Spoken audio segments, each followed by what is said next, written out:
دوستو السلام علیکم، آداب۔ میں جاوید جمال الدین اردو اخبارات کی جھلکیاں لے کر حاضر خدمت ہوں۔ اس چینل کو سبسکرائب کیجئے، لائک کیجئے، شیئر کیجئے اور کامنٹ کرنا بھی نہ بھولیں۔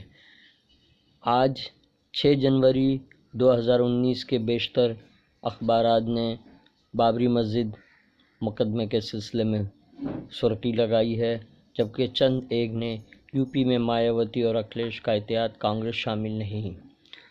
37 سیٹوں پہ دونوں پارٹیاں الیکشن لڑیں گی۔ کانگریس کو 2 سیٹ دینے کا اعلان کیا گیا۔ لوک سبھا الیکشن کے پیش نظر کانگریس اور این سی پی میں اتحاد۔ 48 سیٹوں میں سے 40 سیٹوں پر سمجھوتا، 8 سیٹوں پر تنازع برقرار، ممبئی کی 1 سیٹ بھی شامل۔ ممبئی میں 6 لوک سبھا سیٹوں میں سے 1 مسلمان کو دینے کا کانگریس سے مطالبہ۔ بی جے پی شیوسینا کے ساتھ غیر مشروط اتحاد کی خواہاں، راؤ صاحب 92۔ بیڑ لوک سبھا حلقے سے ڈاکٹر پریتم منڈے کی بی جے پی امیدوار ہونے کا اعلان۔ مسلمان شریعت میں مداخلت بھی برداشت نہیں کرے گا، ابو عاصم اعظمی۔ آزاد میدان میں ممبئی فسادات کے ملزمین کو انصاف دلانے کے لیے احتجاجی مظاہرے میں سرکار کو انتباہ۔ فسادات کی انکوائری کے لیے سپریم کورٹ کے ریٹائرڈ جج کو مقرر کرنے کا ابو عاصم اعظمی کا مطالبہ۔ مذہب کے نام پر کھڑی کی جا رہی ہیں نفرت کی دیواریں۔ حقوق انسانی کی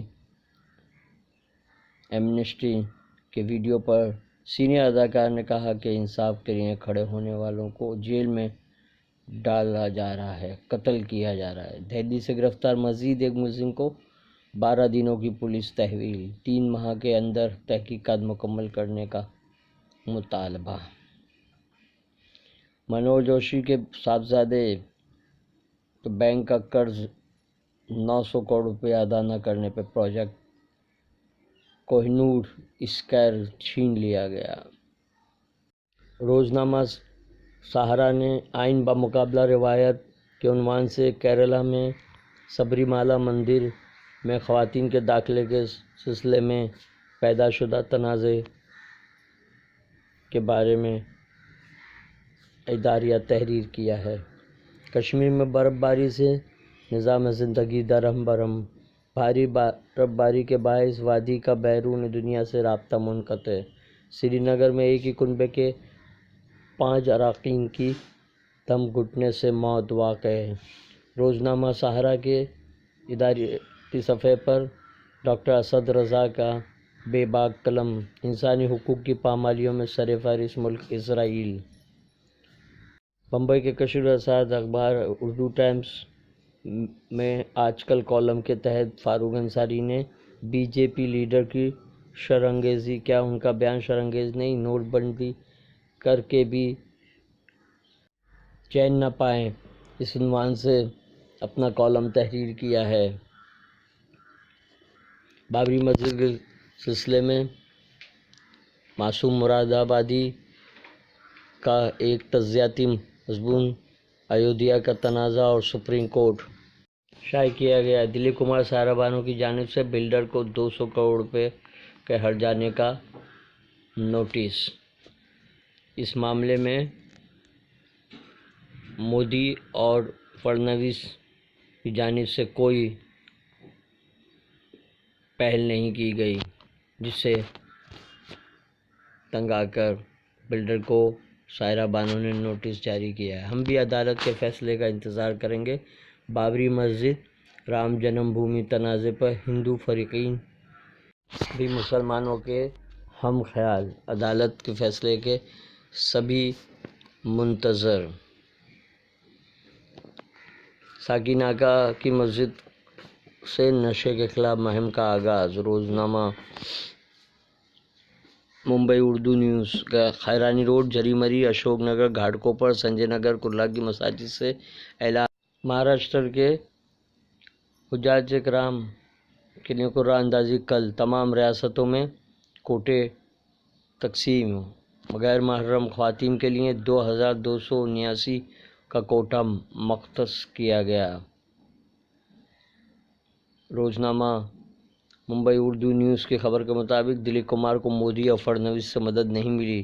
سائرہ بانو کا بلڈر کو 200 کروڑ روپے ہرجانے کا نوٹس۔ ایک سال میں 1 کروڑ نوکریاں ختم، راہل گاندھی نے کہا۔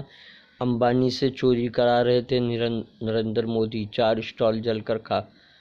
جنوبی ممبئی کے نل بازار علاقے میں افراتفری، جب صبح تقریباً 11 بجے مارکیٹ کے اسٹال میں آگ لگ گئی۔ مولانا آزاد مالیاتی کارپوریشن میں اپلائی کرنے کی تاریخ میں 31 جنوری تک توسیع کر دی گئی ہے۔ اس کا اعلان مہاراشٹر کے چیئرمین حاجی حیدر اعظم نے کیا ہے۔ ختم نبوت کے بارے میں عوام کو آگاہ کرنے کی ضرورت پر حضرت معین میاں نے زور دیا۔ 7 منزلہ عمارت کے لفٹ میں پھنس کر 6 سالہ بچی کی موت۔ نصیر الدین شاہ نے پھر ایک بار کہا ہے اور مودی حکومت کو آئینہ دکھایا کہ مذہب کے نام پر کھڑی کی جا رہی ہیں نفرت کی دیواریں، جس کے بعد بی جے پی تلملا اٹھی ہے۔ پولیس نے مولانا یوسف رضا کو 2 برس کے لیے بھیونڈی سے شہر بدر کر دیا۔ اردو کارواں عشرہ اردو 5واں روز غزل و نظم سرائی کے مقابلوں کا انعقاد۔ کلدیپ جڈیجا کے جھٹکوں سے آسٹریلیا کے حوصلے پست۔ تو دوستو، یہ تھی اردو اخبارات کی جھلکیاں۔